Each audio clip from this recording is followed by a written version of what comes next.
Permíteme comenzar con una revelación que cambiará para siempre tu comprensión sobre la inflación. No es un fenómeno natural, no es causada por la codicia empresarial, no surge de crisis externas ni de especulación financiera. La inflación es, exclusivamente y sin excepción, el resultado directo de la expansión artificial del dinero por parte de los gobiernos y sus bancos centrales. Esta verdad, que demostré hace más de un siglo mediante rigurosa lógica praxeológica, permanece oculta tras décadas de propaganda estatal y teorías económicas deliberadamente confusas. En mis años de investigación en Viena, cuando Europa experimentaba las primeras convulsiones monetarias que más tarde devastarían el continente, desarrollé una comprensión cristalina de este fenómeno. Cada aumento general y sostenido de precios tiene su origen en una sola causa: el incremento de la cantidad de dinero en circulación más rápido que el crecimiento de la producción de bienes y servicios.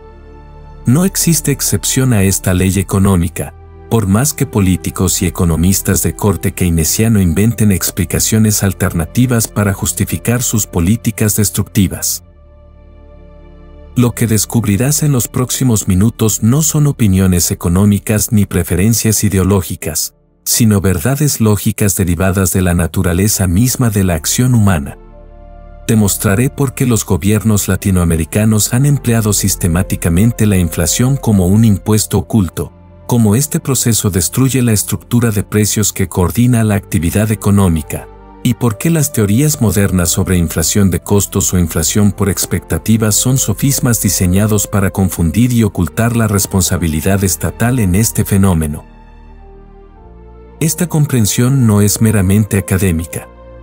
En una región como Latinoamérica, donde países como Venezuela, Argentina y Turquía han experimentado hiperinflación devastadora, donde el control de precios ha generado escasez generalizada, y donde millones de familias han visto sus ahorros de toda una vida evaporarse por políticas monetarias irresponsables, entender la verdadera naturaleza de la inflación es cuestión de supervivencia económica. La ignorancia sobre este tema no es inocente, es el fundamento sobre el cual los gobiernos construyen su capacidad de robar sistemáticamente a sus ciudadanos. Capítulo 1. Fundamentos praxeológicos de la ciencia monetaria. Para comprender correctamente el fenómeno inflacionario, debemos partir de los fundamentos epistemológicos sólidos que proporciona la praxeología, la lógica de la acción humana. A diferencia de las ciencias naturales, que estudian objetos inanimados sujetos a leyes causales mecánicas, la economía debe partir del axioma fundamental de que los seres humanos actúan propositivamente para mejorar su situación subjetiva. Este punto de partida no es arbitrario ni filosóficamente opcional. Es una verdad a priori que no puede ser negada sin contradicción performativa. Cualquier intento de refutar que los humanos actúan constituye, en sí mismo, una acción propositiva dirigida a lograr el objetivo de refutación. Desde este axioma irrefutable, podemos deducir lógicamente todas las leyes económicas válidas, incluyendo las leyes que gobiernan el dinero, los precios y el fenómeno que llamamos inflación.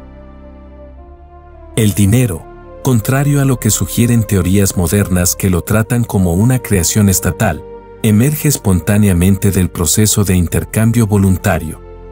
Cuando los individuos buscan satisfacer sus necesidades mediante trueque directo, enfrentan el problema de la doble coincidencia de deseos. Para que un intercambio ocurra, cada parte debe poseer exactamente lo que la otra desea.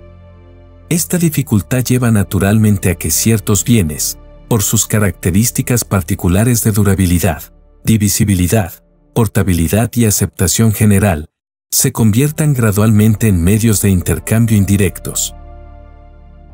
Durante mis años de formación intelectual en Viena, cuando el Imperio austrohúngaro aún mantenía cierta estabilidad monetaria, pude observar cómo el oro había emergido históricamente como el dinero más eficiente precisamente por estas características naturales. No fue una imposición gubernamental, sino el resultado de millones de decisiones individuales de actores económicos buscando reducir los costos de transacción y aumentar las oportunidades de intercambio beneficioso. La función esencial del dinero es servir como denominador común para el cálculo económico. Los precios expresados en términos monetarios no son números arbitrarios, sino indicadores que transmiten información crucial sobre la escasez relativa de bienes y servicios, las preferencias de los consumidores y las oportunidades de ganancia para los empresarios. Esta función de transmisión de información es fundamental para la coordinación de actividades económicas en una sociedad compleja con división del trabajo. Cuando aplicamos el razonamiento praxeológico al fenómeno de los precios, llegamos a una conclusión inescapable: cualquier cambio en el nivel general de precios debe tener su origen en cambios en las condiciones de oferta o demanda de dinero.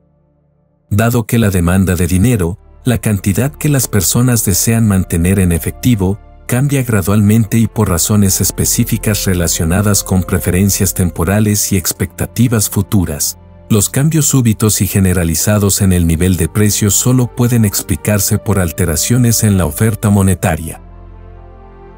Esta comprensión lógica nos lleva directamente a la definición precisa de inflación: no es el aumento de precios, sino el aumento de la cantidad de dinero y crédito más allá del crecimiento de la producción real. El aumento de precios es meramente el síntoma observable de este proceso inflacionario. Confundir el síntoma con la causa es un error conceptual que permite a los gobiernos escapar de la responsabilidad por sus políticas destructivas. La importancia de esta distinción conceptual no puede subestimarse. Cuando definimos inflación como aumento de precios, abrimos la puerta a explicaciones alternativas que culpan a comerciantes, especuladores, eventos climáticos o cualquier factor externo conveniente para los políticos. Cuando reconocemos que inflación es expansión monetaria, la responsabilidad recae inevitablemente sobre quien controla la creación de dinero, el gobierno y su banco central. La lógica praxeológica también nos permite entender por qué la inflación no afecta a todos los precios simultánea y proporcionalmente. El dinero nuevo ingresa a la economía en puntos específicos, generalmente a través del sistema bancario, gobierno o sectores favorecidos por el crédito barato. Los primeros receptores del dinero nuevo pueden usarlo a precios relativamente inalterados, obteniendo un beneficio real. Gradualmente, a medida que este dinero nuevo circula por la economía, los precios comienzan a subir, pero no uniformemente. Este proceso de transmisión secuencial explica por qué la inflación redistribuye riqueza de manera sistemática y predecible. Capítulo 2. La expansión monetaria como impuesto oculto. La comprensión más devastadora sobre la inflación, que desarrollo desde la lógica praxeológica aplicada a la realidad política, es que constituye la forma más insidiosa y efectiva de tributación que jamás haya concebido el poder estatal. A diferencia de los impuestos directos, que requieren aprobación legislativa explícita y generan resistencia política visible, la inflación permite a los gobiernos apropiarse de recursos reales sin declaración formal alguna, operando como un impuesto silencioso que pocos comprenden y menos aún pueden resistir efectivamente. El mecanismo es elegantemente simple en su perversidad. Cuando el Banco Central crea dinero nuevo, ya sea mediante impresión directa, expansión del crédito o compra de bonos gubernamentales, está diluyendo el valor de cada unidad monetaria existente. Cada peso, bolívar, solo peso colombiano que tienes en tu bolsillo vale proporcionalmente menos que antes de la expansión. El gobierno no necesita confiscar físicamente tu dinero, simplemente reduce su poder adquisitivo mediante la alquimia monetaria.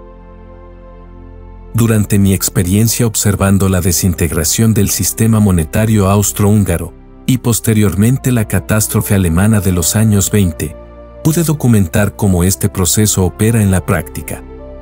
Los gobiernos enfrentados con gastos que exceden sus ingresos fiscales enfrentan tres opciones: aumentar impuestos explícitos, políticamente costoso, endeudarse, limitado por la capacidad crediticia, o crear dinero nuevo, aparentemente sin costo inmediato. La tentación inflacionaria resulta irresistible para políticos que priorizan beneficios inmediatos sobre consecuencias de largo plazo. En el contexto latinoamericano actual, esta dinámica se manifiesta con particular claridad. Países como Venezuela han empleado la creación monetaria masiva para financiar programas sociales insostenibles, subsidios generalizados y el crecimiento desmedido del aparato estatal. El resultado no es prosperidad redistribuida, sino empobrecimiento generalizado que afecta precisamente a aquellos sectores que supuestamente iban a beneficiarse de estas políticas. La naturaleza regresiva del impuesto inflacionario es especialmente cruel. Los sectores más pudientes poseen activos reales, propiedades, acciones, inversiones internacionales que mantienen su valor relativo durante procesos inflacionarios. Los trabajadores y clase media, que mantienen sus ahorros en instrumentos denominados en moneda local, sufren la erosión directa de su patrimonio. La inflación opera como un gigantesco mecanismo de transferencia de riqueza desde los más pobres hacia aquellos con acceso a activos protegidos contra la depreciación monetaria.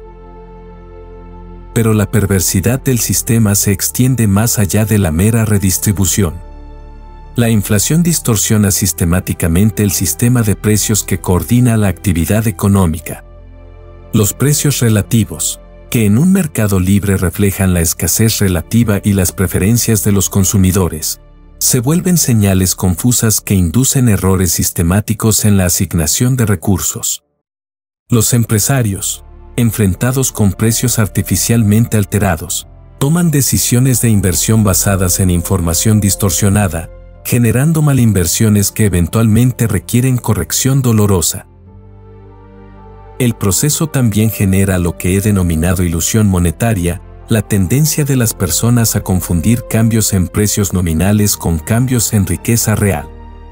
Durante las fases iniciales de expansión monetaria, cuando algunos precios suben mientras otros permanecen relativamente estables, se crea una sensación artificial de prosperidad. Los trabajadores cuyos salarios aumentan nominalmente pueden sentirse más prósperos temporalmente, sin percibir que su poder adquisitivo real está disminuyendo. Esta ilusión facilita la aceptación política de políticas inflacionarias.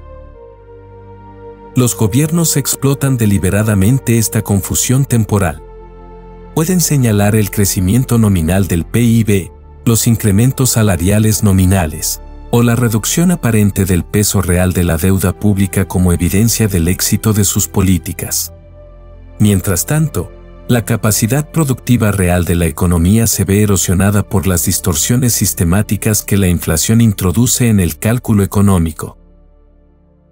En países como Argentina, que han experimentado múltiples episodios hiperinflacionarios, observamos el patrón completo: inicial negación gubernamental de responsabilidad, culpabilización de factores externos, implementación de controles de precios que agravan el problema, y finalmente colapso del sistema monetario que requiere reforma radical.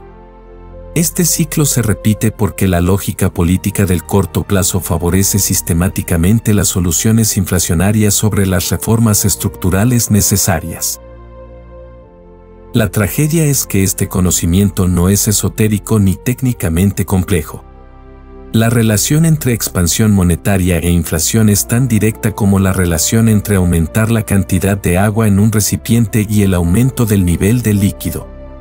Sin embargo, décadas de propaganda educativa y mediática han logrado convencer a millones de personas de que la inflación es un fenómeno misterioso, complejo, causado por factores múltiples e incontrolables. Esta ignorancia manufactured es el fundamento político que permite la continuación de políticas destructivas. Capítulo 3. Teoría austríaca del ciclo económico y la inflación. La comprensión correcta de la inflación resulta imposible sin dominar la teoría austríaca del ciclo económico, que desarrollé junto con mis colegas de la Escuela de Viena para explicar por qué las economías modernas experimentan fluctuaciones periódicas de auge y depresión. Esta teoría no solo explica las crisis económicas recurrentes, sino que revela cómo la expansión monetaria artificial crea sistemáticamente las condiciones que hacen inevitables estas crisis. El punto de partida de nuestro análisis es la función fundamental que cumple la tasa de interés en una economía de mercado libre. La tasa de interés natural, aquella que emerge espontáneamente del encuentro entre la oferta de ahorros reales y la demanda de capital para inversión, transmite información crucial sobre las preferencias temporales de los consumidores. Cuando las personas aumentan su propensión al ahorro, reduciendo el consumo presente para aumentar el consumo futuro, la tasa de interés natural disminuye, señalando a los empresarios que es rentable emprender proyectos de inversión de largo plazo. Te invito a observar cuidadosamente los patrones históricos que se repiten en cada crisis, periodos de expansión crediticia artificial seguidos invariablemente por correcciones dolorosas. Este patrón no es coincidencial ni resultado de espíritus animales inexplicables del mercado, sino la consecuencia lógica e inevitable de la distorsión de las señales de precios mediante política monetaria expansiva. Cuando los bancos centrales reducen artificialmente las tasas de interés mediante expansión crediticia, creando dinero nuevo que se presta a tasas inferiores a las que prevalecerían en el mercado libre, envían señales falsas a toda la estructura productiva. Los empresarios, enfrentados con crédito barato, emprenden proyectos de inversión que parecen rentables bajo estas condiciones artificiales pero que no corresponden a las preferencias reales de ahorro de los consumidores. La expansión crediticia permite temporalmente la coexistencia aparente de mayor inversión y mayor consumo simultáneamente, algo lógicamente imposible en una economía real donde los recursos son limitados.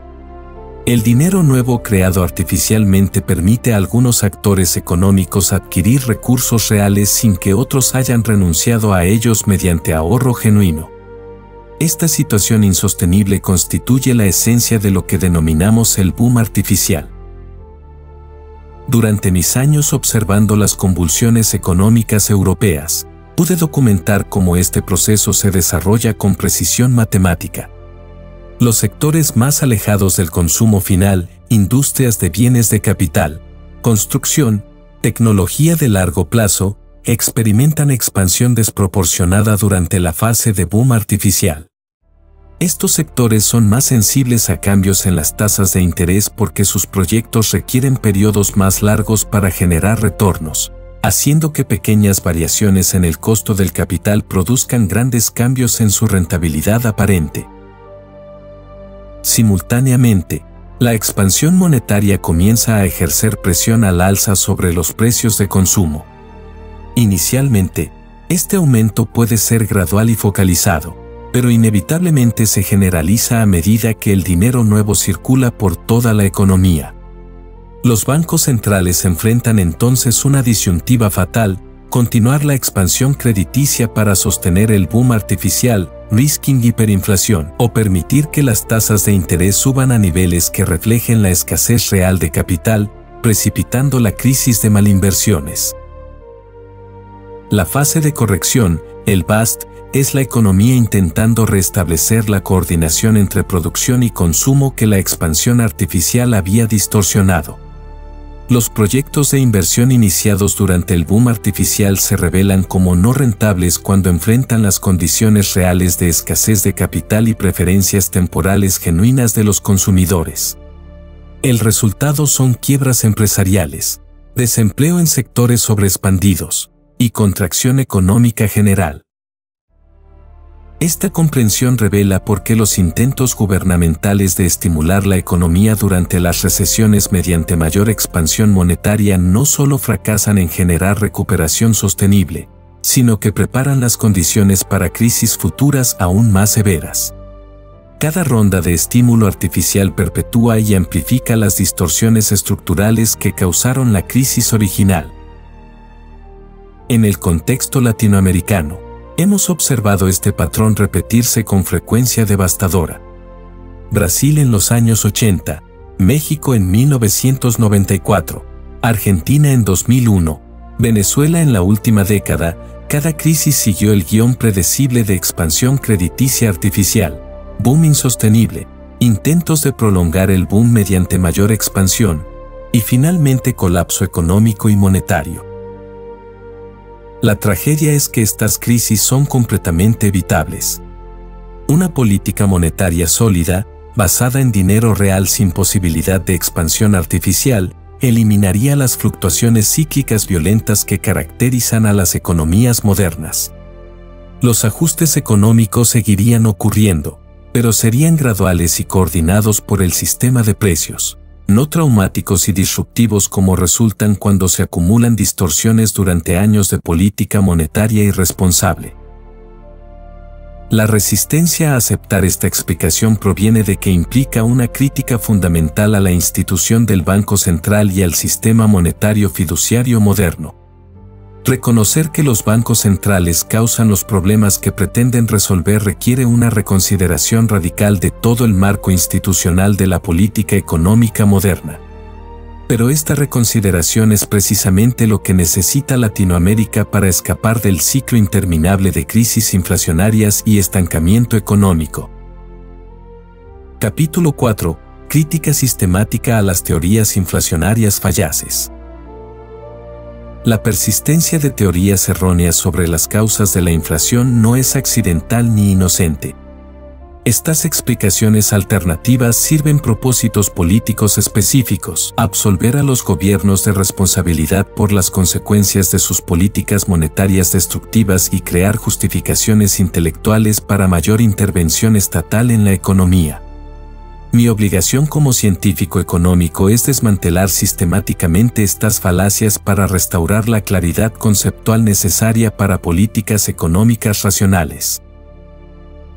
La más pervasiva de estas teorías erróneas es la denominada inflación de costos, que atribuye el aumento general de precios a incrementos en los costos de producción, particularmente salarios, materias primas o energía. Esta explicación parece intuitivamente plausible. Si los costos de producción aumentan, las empresas deben trasladar estos aumentos a los precios finales para mantener sus márgenes de ganancia. Sin embargo, el análisis praxeológico revela inmediatamente las fallas lógicas fundamentales de este razonamiento. Primero, en una economía con cantidad fija de dinero, el aumento de precios en algunos sectores necesariamente requiere disminución de precios en otros sectores, ya que la demanda monetaria total disponible para compras permanece constante. Si los trabajadores demandan salarios más altos, las empresas enfrentan una disyuntiva: pagar estos salarios aumentando precios, reduciendo las ventas, o mantener precios estables reduciendo ganancias. En ausencia de expansión monetaria, ambas opciones limitan naturalmente la capacidad de los aumentos salariales para propagarse como inflación generalizada. Segundo, la teoría de inflación de costos invierte causalmente la relación real entre moneda y precios. Los costos nominales, incluyendo salarios, aumentan porque existe dinero adicional en la economía que permite pagar estos costos más altos.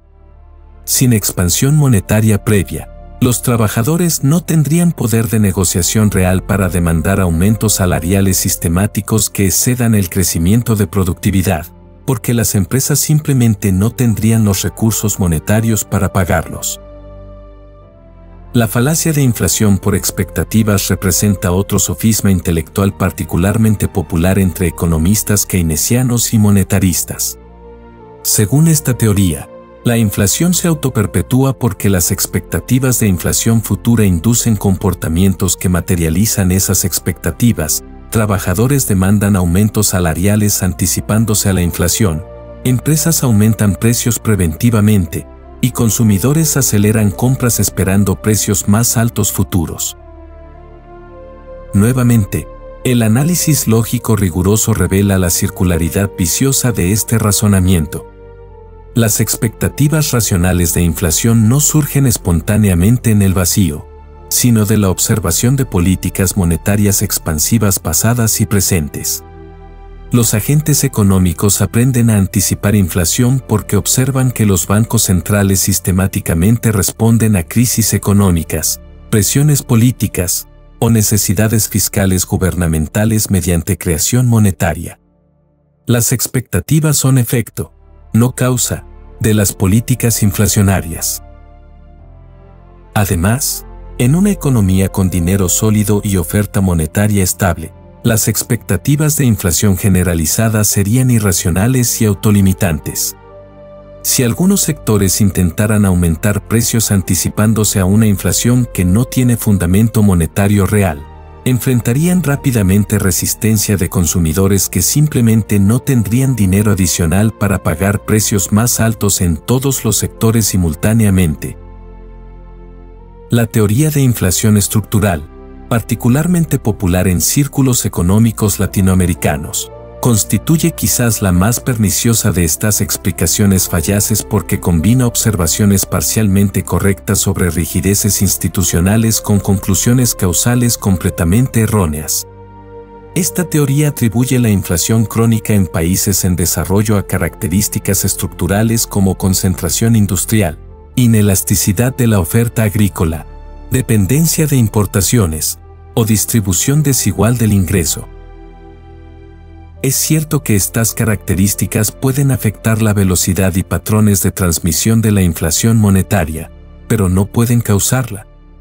Una economía con sectores rígidos, oligopólicos o dependientes de importaciones experimentará inflación solo si existe expansión monetaria que proporcione el dinero adicional necesario para sostener precios más altos generalizados.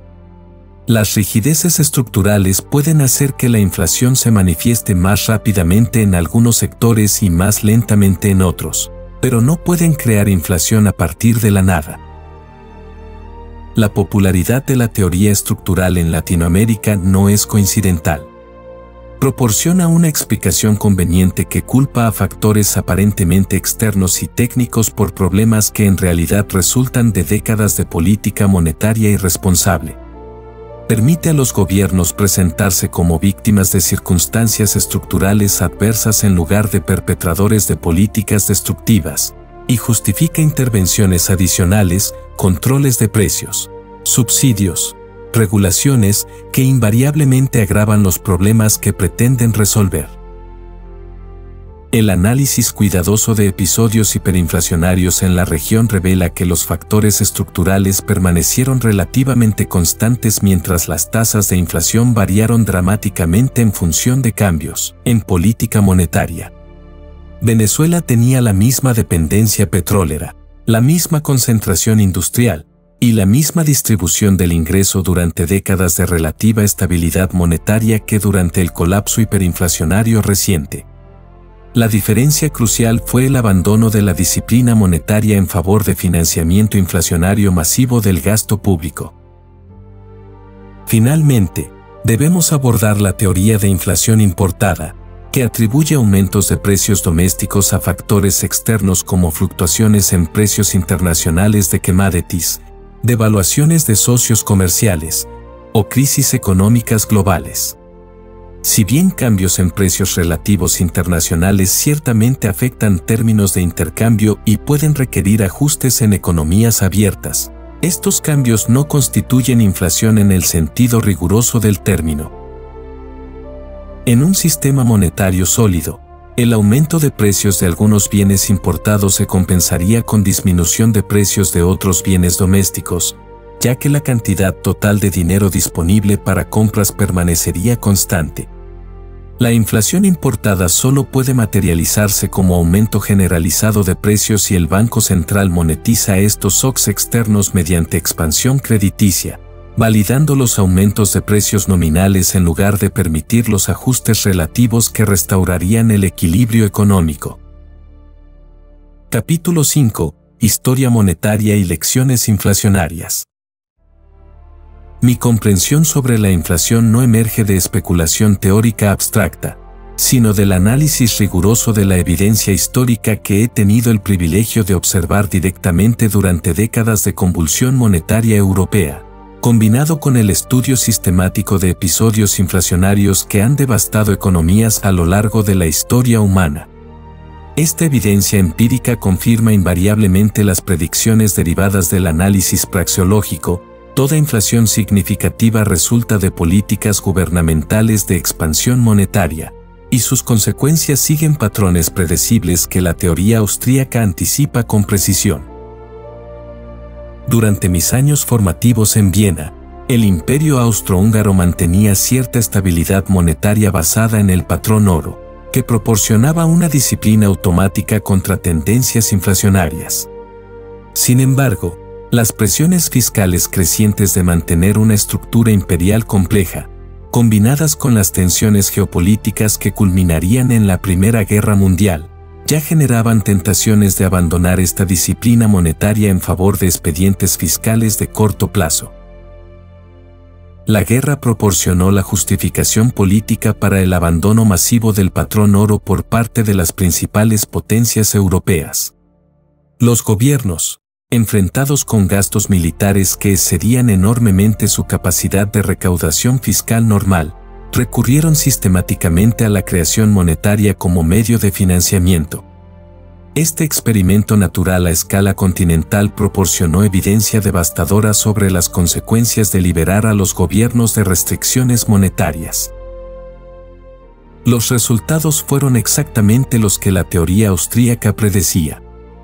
La expansión monetaria masiva para financiar el esfuerzo bélico generó inflación acelerada en todos los países beligerantes, distorsionó completamente las estructuras de precios domésticas, y eventualmente produjo el colapso de los sistemas monetarios en Alemania, Austria, Hungría y otros países de Europa Central. La hiperinflación alemana de 1923, que observé con horror Fasnachten, demostró cómo la pérdida total de disciplina monetaria puede destruir completamente el cálculo económico y el funcionamiento de una sociedad compleja. Pero la lección más importante de este periodo no fue simplemente que la expansión monetaria extrema produce hiperinflación, esto es obvio incluso para observadores no economistas. La lección crucial fue que cada paso en el proceso siguió la lógica inexorable que la teoría austríaca había anticipado: las distorsiones iniciales de la estructura de precios, la redistribución sistemática de riqueza hacia sectores favorecidos por el crédito barato, la emergencia de malinversiones masivas, y finalmente el colapso cuando la realidad económica se impuso sobre las ilusiones monetarias.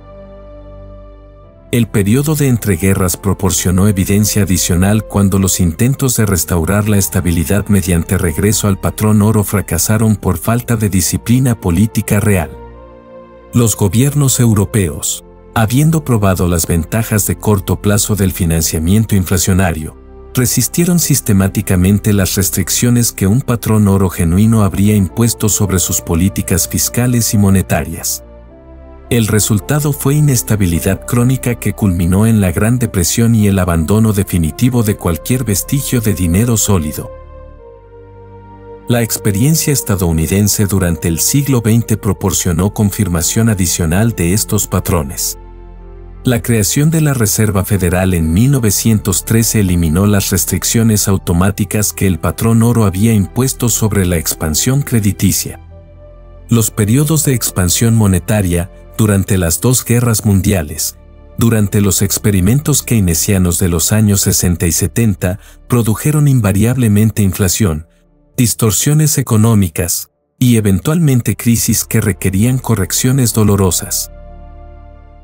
Te invito a observar cómo la estagflación de los años 70 en Estados Unidos desafió fundamentalmente las predicciones de la teoría keynesiana, que asumía una relación de intercambio estable entre inflación y desempleo. La teoría austríaca había predicho que la expansión monetaria sostenida produciría simultáneamente inflación y estancamiento económico, exactamente lo que ocurrió cuando las políticas expansivas de las décadas previas llegaron a su límite lógico. En el contexto latinoamericano, la evidencia histórica es aún más dramática porque la región ha experimentado prácticamente todos los tipos de experimentos monetarios posibles, desde regímenes de convertibilidad estricta hasta hiperinflaciones devastadoras, desde dolarización hasta controles cambiarios múltiples. Cada experimento ha producido resultados perfectamente consistentes con las predicciones de la teoría austríaca. Los países que mantuvieron disciplina monetaria relativa, como Chile durante ciertos periodos, o Panamá con su sistema dolarizado, experimentaron estabilidad de precios y crecimiento económico sostenido. Aquellos que sucumbieron a las tentaciones del financiamiento inflacionario, Venezuela, Argentina durante múltiples episodios, Brasil en los años 80, experimentaron no solo inflación devastadora sino también estancamiento económico, crisis sociales y deterioro institucional general. La experiencia argentina es particularmente instructiva porque el país ha experimentado múltiples ciclos completos de expansión monetaria, crisis, reforma y recaída.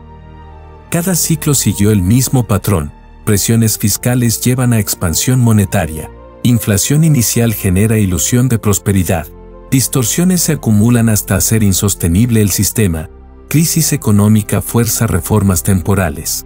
Estabilidad restore genera confianza que facilita nuevo endeudamiento y expansión, y el ciclo se repite. Venezuela proporcionó durante la última década el laboratorio natural más dramático para observar las consecuencias de políticas monetarias extremas.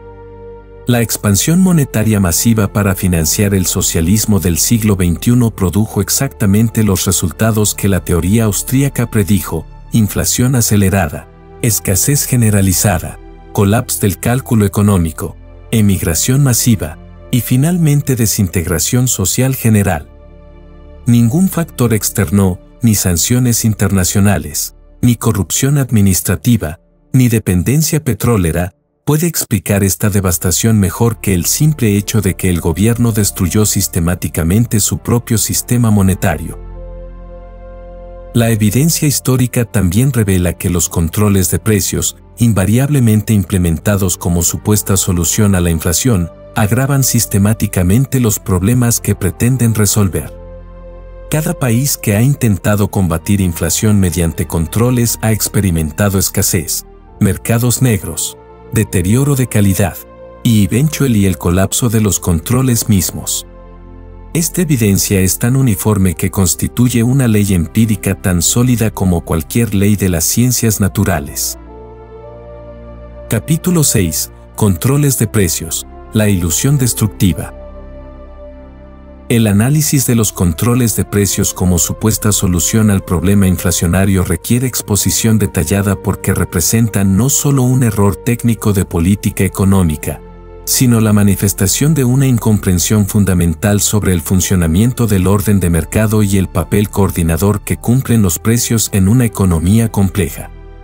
Mis décadas de observación de estos experimentos en Europa y el análisis de su aplicación en Latinoamérica revelan que los controles de precios constituyen el camino más seguro para transformar problemas inflacionarios, manejables en crisis económicas devastadoras.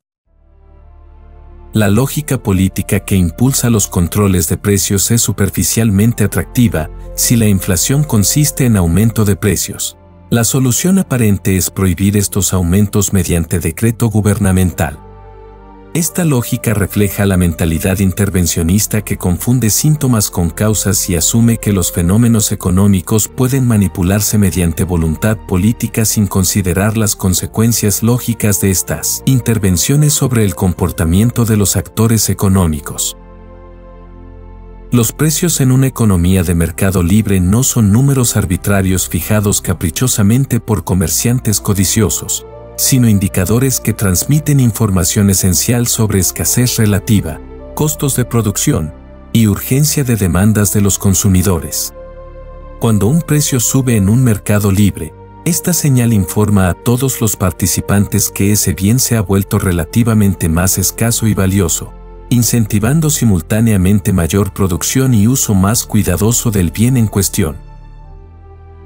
El control de precios destruye este mecanismo de transmisión de información y coordinación económica. Cuando el gobierno fija artificialmente un precio por debajo del nivel que equilibraría oferta y demanda, crea inmediatamente un desbalance. La cantidad demandada a ese precio artificial excede la cantidad que los productores están dispuestos a ofrecer. El resultado inevitable es escasez, pero una escasez cualitativamente diferente de la escasez relativa natural que los precios libres resuelven automáticamente. En mis observaciones de controles de precios durante las crisis europeas de entreguerras, pude documentar cómo este proceso se desarrolla con precisión predecible. Inicialmente, los controles parecen exitosos porque los precios controlados permanecen estables nominalmente. Sin embargo, la escasez emergente se manifiesta rápidamente a través de fenómenos que los controles no pueden suprimir: colas, racionamiento, deterioro de calidad y desarrollo de mercados paralelos donde los bienes se transan a precios que reflejan su escasez real. La escasez generada por controles crea incentivos económicos irresistibles para la evasión. Los productores reducen la producción de bienes controlados porque resultan no rentables a precios artificiales, destinando recursos hacia actividades menos reguladas. Los comerciantes desarrollan métodos sofisticados para circunvenir los controles: venta condicionada, empaquetamiento forzoso, diferenciación artificial de productos, o simple desvío hacia mercados negros. Los consumidores, enfrentados con escasez crónica de bienes básicos, destinan tiempo y recursos enormes a actividades improductivas de búsqueda y acaparamiento. Las colas interminables que caracterizan a toda economía con controles extensivos representan desperdicio masivo de tiempo humano que podría emplearse productivamente si los precios fueran libres para equilibrar oferta y demanda automáticamente. El deterioro de calidad constituye otra consecuencia inevitable de los controles que los políticos raramente anticipan. Cuando los productores no pueden ajustar precios para reflejar costos aumentados, reducen costos mediante disminución de calidad, uso de insumos más baratos o eliminación de servicios complementarios.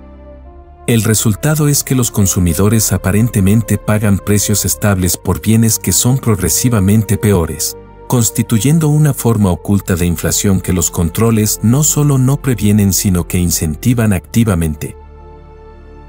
Los mercados negros que inevitablemente emergen bajo controles extensivos no son aberraciones del sistema, sino la respuesta lógica de la economía real a precios artificiales.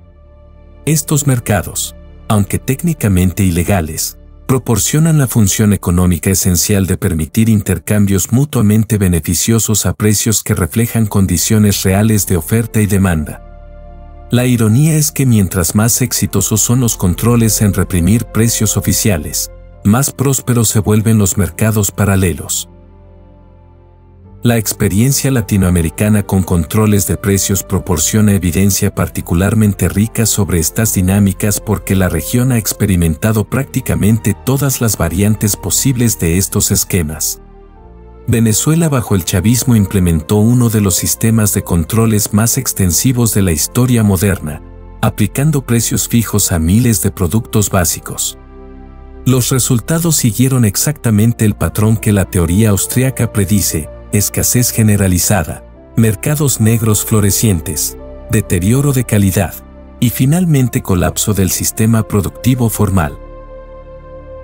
Argentina ha experimentado múltiples episodios de controles de precios, cada uno following el mismo patrón de expectativas optimistas iniciales seguidas por deterioro progresivo hasta el abandono forzoso de los controles.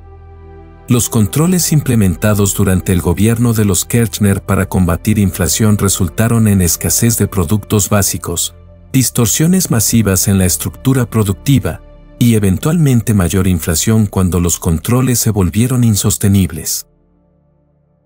La evidencia también revela que los controles de precios son especialmente destructivos durante periodos inflacionarios porque amplifican las distorsiones que la expansión monetaria ya está introduciendo en el sistema de precios. Mientras la creación monetaria continúa elevando la demanda nominal, los controles impiden que los precios se ajusten para reflejar esta demanda adicional, creando presiones explosivas que eventualmente se manifiestan como escasez crítica o abandono forzoso de los controles. Los intentos de hacer los controles más inteligentes mediante indexación, ajustes periódicos o aplicación selectiva solo a productos básicos invariablemente fracasan porque no abordan el problema fundamental, la imposibilidad de reemplazar el mecanismo de descubrimiento de precios del mercado libre con decisiones administrativas centralizadas. Los burócratas encargados de fijar precios correctos no tienen acceso a la información dispersa que solo emerge del proceso competitivo de mercado. Finalmente, los controles de precios generan consecuencias políticas que perpetúan el intervencionismo. La escasez y distorsiones que crean son usadas como justificación para controles adicionales, regulaciones más estrictas y eventual nacionalización de sectores productivos. El fracaso de los controles no lleva a su abandono, sino a su intensificación, creando una dinámica que Hayek denominó acertadamente el camino de servidumbre. Cada intervención falla y requiere intervenciones adicionales hasta que el sistema de mercado es completamente destruido. Capítulo 7. Aplicación de principios austríacos al contexto latinoamericano. La aplicación de principios monetarios sólidos al contexto específico de las economías latinoamericanas requiere análisis cuidadoso de las condiciones institucionales, políticas y económicas particulares que caracterizan a esta región. Sin embargo, la universalidad de las leyes praxeológicas significa que los fundamentos teóricos sobre inflación, ciclos económicos y política monetaria se aplican con igual validez en Buenos Aires, Caracas o Ciudad de México que en Viena, Londres o Nueva York. Las diferencias están en las manifestaciones específicas y velocidades de transmisión, no en la lógica causal fundamental. La característica más distintiva del contexto latinoamericano es la persistencia de inestabilidad monetaria crónica que ha marcado la historia económica regional durante más de un siglo. Esta inestabilidad no resulta de factores climáticos, geográficos o culturales inherentes, sino de la adopción sistemática de políticas monetarias y fiscales que violan los principios fundamentales de la ciencia económica. La región se ha convertido en un laboratorio natural para observar las consecuencias de largo plazo del abandono de la disciplina monetaria. El populismo económico, que caracteriza a gran parte de la historia política regional, proporciona el contexto político que hace particularmente tentadoras las soluciones inflacionarias. Los gobiernos populistas, por definición, prometen beneficios inmediatos a amplios sectores de la población sin explicar honestamente los costos económicos de estas promesas. La expansión monetaria permite temporalmente la ilusión de que estos beneficios pueden financiarse sin sacrificios correspondientes, creando ciclos políticos donde la irresponsabilidad fiscal se ve recompensada electoralmente hasta que la realidad económica se impone dramáticamente. La experiencia argentina ilustra perfectamente este patrón. Durante más de 70 años, el país ha alternado entre periodos de reformas liberales que restauran cierta estabilidad y periodos de populismo expansivo que destrozan esta estabilidad mediante gasto público irresponsable financiado inflacionariamente. Cada ciclo deja al país en peor situación institucional que el anterior, porque las expectativas populares se adaptan a la promesa de beneficios sin costos, haciendo políticamente más difícil mantener políticas responsables. Venezuela proporcionó durante la última década el ejemplo más extremo de cómo el populismo monetario puede destruir completamente una economía próspera.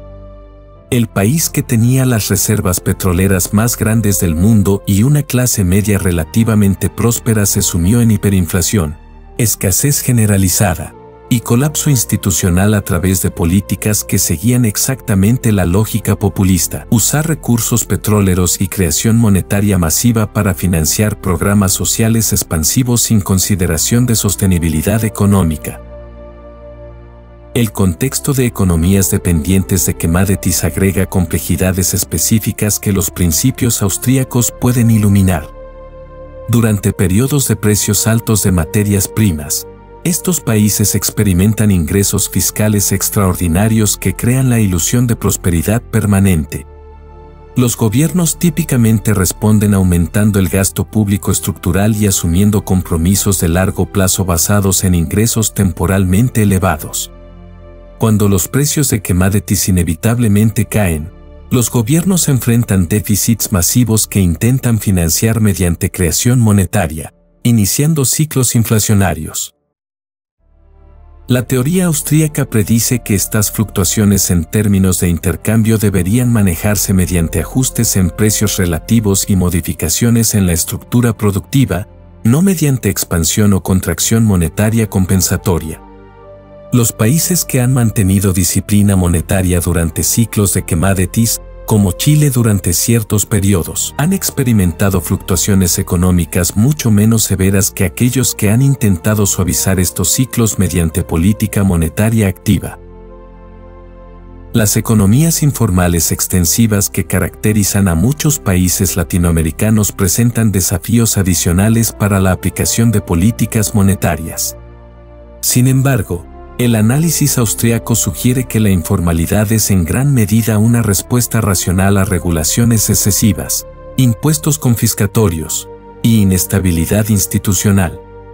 La inflación agrava la informalidad porque erosiona el valor del dinero formal y incentiva el trueque, el uso de monedas extranjeras y otras formas de evasión del sistema monetario oficial.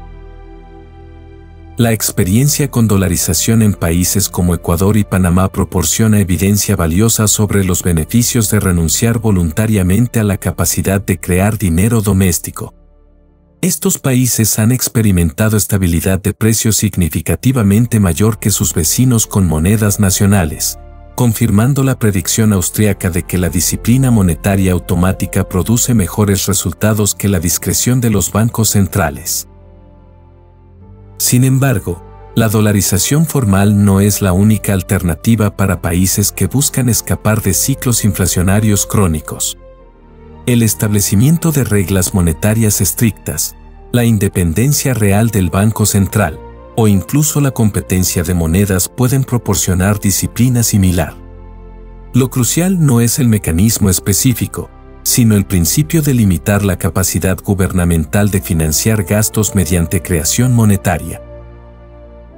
Las oportunidades para reforma monetaria en Latinoamérica son significativas precisamente porque los costos del status quo han sido tan evidentes.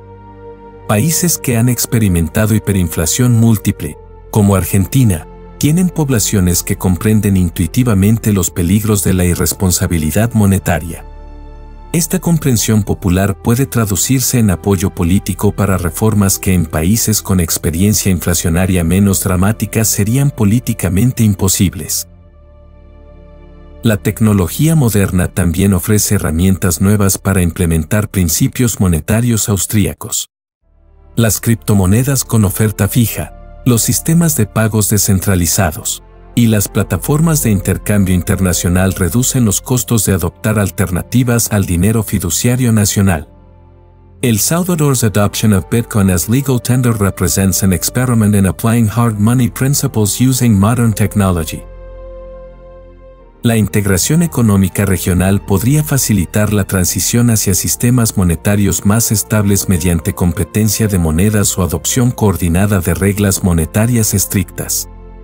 Sin embargo, el análisis austríaco sugiere cautela respecto a uniones monetarias que no estén acompañadas por disciplina fiscal real, ya que pueden simplemente transferir la tentación inflacionaria del nivel nacional al nivel supranacional.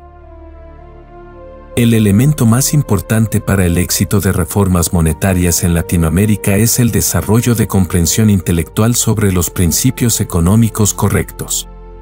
Las crisis recurrentes han creado demanda para explicaciones alternativas a las teorías keynesianas y desarrollistas que han dominado el pensamiento económico regional. La educación económica austríaca puede proporcionar el fundamento intelectual necesario para reformas institucionales duraderas que rompan definitivamente con los patrones históricos de inestabilidad monetaria y estancamiento económico. Conclusión. Después de décadas de análisis y observación directa de los fenómenos monetarios más dramáticos de la historia moderna, puedo afirmar categóricamente que la comprensión correcta de la inflación no es cuestión de opinión económica o preferencia ideológica, sino de rigor científico en la aplicación de la lógica praxeológica a los hechos observables. La inflación es, invariablemente y sin excepción, el resultado de políticas gubernamentales de expansión monetaria que distorsionan el funcionamiento natural del orden de mercado. Esta verdad, que demostré hace más de un siglo y que la evidencia histórica ha confirmado repetidamente, permanece oculta tras décadas de propaganda intelectual diseñada para proteger a los gobiernos de la responsabilidad por las consecuencias destructivas de sus políticas. Los ciudadanos de Latinoamérica, que han sufrido directamente estas consecuencias tras múltiples episodios de hiperinflación, crisis económicas y empobrecimiento sistemático, merecen comprender las verdaderas causas de sus sufrimientos. La importancia de esta comprensión trasciende la curiosidad intelectual académica. En una región donde la irresponsabilidad monetaria ha condenado a generaciones enteras a la pobreza, donde las crisis inflacionarias han destruido los ahorros de millones de familias trabajadoras, y donde la inestabilidad económica perpetua ha impedido el desarrollo de instituciones prósperas y democráticas, la ignorancia sobre estos temas no es inocente sino trágicamente destructiva.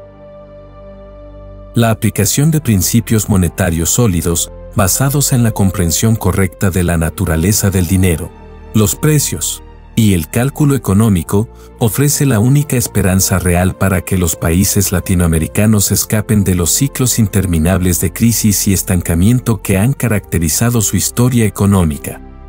Estos principios no son técnicos ni complejos, requieren simplemente el reconocimiento de que los gobiernos no pueden crear prosperidad mediante la manipulación monetaria, y que la estabilidad económica sostenible solo puede emerger del respeto por las leyes económicas fundamentales. El camino hacia la reforma no será fácil porque requiere confrontar intereses políticos poderosos que benefician del sistema actual de explotación inflacionaria. Sin embargo, la verdad económica tiene una fuerza propia que eventualmente prevalece sobre el error, especialmente cuando las consecuencias del error se vuelven insoportables para las poblaciones afectadas. La crisis actual de las instituciones económicas y políticas tradicionales crea oportunidades sin precedentes para la aplicación de principios correctos. Mi convocatoria final es simple pero urgente: estudien, comprendan y apliquen los principios de la ciencia económica austríaca no como ejercicio académico, sino como herramienta práctica para la construcción de sociedades prósperas y libres. La ignorancia sobre estos temas ha costado demasiado sufrimiento humano. La verdad está disponible para quienes tengan el coraje intelectual de abrazarla, independientemente de su popularidad política temporal. La elección que enfrentan las naciones latinoamericanas es clara y no admite términos medios. Pueden continuar el camino de la irresponsabilidad monetaria hacia mayor empobrecimiento y caos social, o pueden adoptar los principios de dinero sólido y libre mercado que han generado prosperidad o han sido aplicados consistentemente. Esta elección determinará no solo el bienestar económico de la generación actual, sino el legado institucional que dejaremos a las generaciones futuras.